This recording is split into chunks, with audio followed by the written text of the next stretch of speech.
एक सबसे अहम खबर आपको बताते हैं उपराष्ट्रपति को लेकर। जिस तरह से उपराष्ट्रपति पद के लिए नामांकन का आज आखिरी दिन है और आज भी देखिए आईएनडीआई उम्मीदवार बी सुदर्शन रेड्डी आज अपना नामांकन दाखिल करने जा रहे हैं। उपराष्ट्रपति पद के उम्मीदवार से आईएनडीआई के नेताओं की चर्चा हो रही है।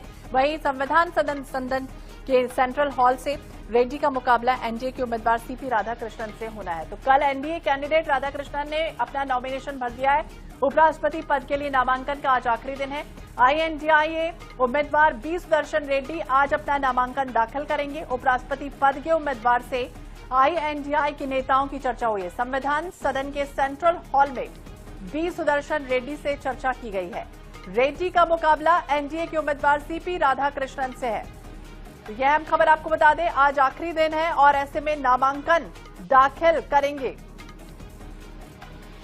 तो बी सुदर्शन रेड्डी अपना नामांकन दाखिल करेंगे और आपको बता दें सीपी राधाकृष्णन जिन्होंने अपना नामांकन दाखिल कर लिया है। उपराष्ट्रपति चुनाव के लिए जिस तरह से आईएनडीआई उम्मीदवार बी सुदर्शन रेड्डी अपना नामांकन दाखिल करेंगे। विपक्षी गठबंधन है आईएनडीआई के उपराष्ट्रपति उम्मीदवार सुप्रीम कोर्ट से retired justice B Sudarshan Reddy अपना नामांकन दाखिल करेंगे।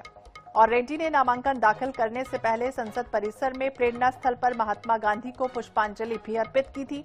और आज नामांकन की अंतिम तारीख है और उपराष्ट्रपति पद के लिए चुनाव 9 सितंबर को होना है। तो रेड्डी का मुकाबला है एनडीए के उम्मीदवार सीपी राधाकृष्णन से। अब खास बात देखिए ये भी है कि दोनों उम्मीदवार दक्षिण से ही हैं। रेड्डी 21 अगस्त को नामांकन दाखिल करेंगे। और ज्यादा जानकारी के लिए लगातार स्पर्श शर्मा हमारे सहयोगी हमारे साथ जुड़े हुए हैं। स्पर्श देखिए लगातार हम देख रहे हैं कि किस तरह की स्थितियां बनी है। कड़ा मुकाबला तो है लेकिन खास बात यह भी है कि दोनों दक्षिण से ही हैं और आज दाखिल करने जा रहे हैं बी सुदर्शन रेड्डी अपना नामांकन। किस तरह की तैयारियां, किस तरह का शक्ति प्रदर्शन दिखेगा?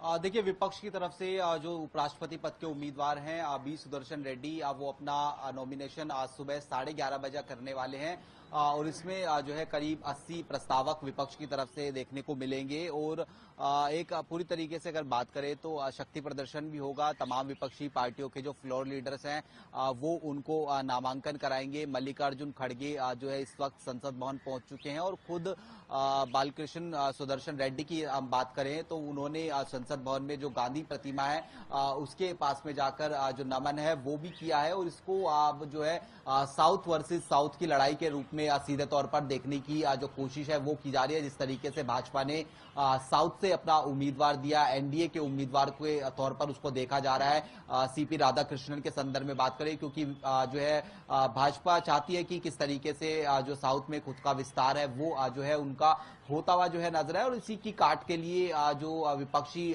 दल हैं उनकी तरफ से भी एक साउथ से उम्मीदवार जो है उतारा गया। अब जो साउथ की रीजनल पार्टीज हैं उनके सामने एक धर्म संकट है कि वो किसका साथ सीधे तौर पर देती हुई जो है नजर आती है क्योंकि विपक्षी उम्मीदवार के संदर्भ में अगर बात करें तो जो सत्ता पक्ष है वो ये कह रहा है कि उन्होंने नक्सल के खिलाफ जो गलत जो जजमेंट है वो उनका देखने को मिलता हुआ नजर आया था और दूसरी तरफ जो विपक्ष है वो सीपी राधाकृष्णन के लिए कहता हुआ नजर आता है कि वो आरएसएस से जुड़े हुए उम्मीदवार है। तो ऐसे में जो साउथ की रीजनल पार्टियां हैं जिसमें टीडीपी की बात करें, वाईआरसीपी की बात करें, ऐसी पार्टियों के लिए अब स्थिति जो है कि वो किसका साथ जो है देती हुई जो है नजर आती है। हालांकि टीडीपी और वाईआरसीपी की बात करें उन्होंने एनडीए के उम्मीदवार को समर्थन जरूर दिया है लेकिन अभी जो है किस तरीके से जो है जब जो वोटिंग होगी तो वहां पर क्या रुख देखने को मिलता हुआ नजर आएगा ये महत्वपूर्ण रहेगा। नंबर गेम के लिहाज से भी अगर हम बात करते हैं तो एनडीए के पास में पर्याप्त नंबर देखने को मिलते हुए नजर आते हैं।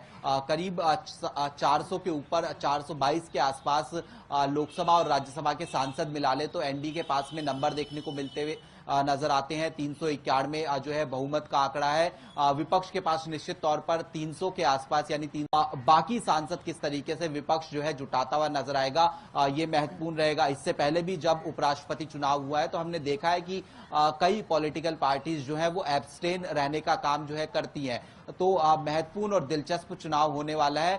कौन किसके साथ में होगा या फिर एनडीए कितने मार्जिन से जीतता हुआ नजर आएगा ये तमाम चीजें महत्वपूर्ण रहेंगी। बिल्कुल महत्वपूर्ण रहने वाला है। स्पर्श में बता रहे कौन कौन से फॉर्मूला जो है वो इस बार उपराष्ट्रपति के चुनाव में दिखाई देंगे। बहुत बहुत शुक्रिया स्पर्श जानकारी के लिए और चलिए बातचीत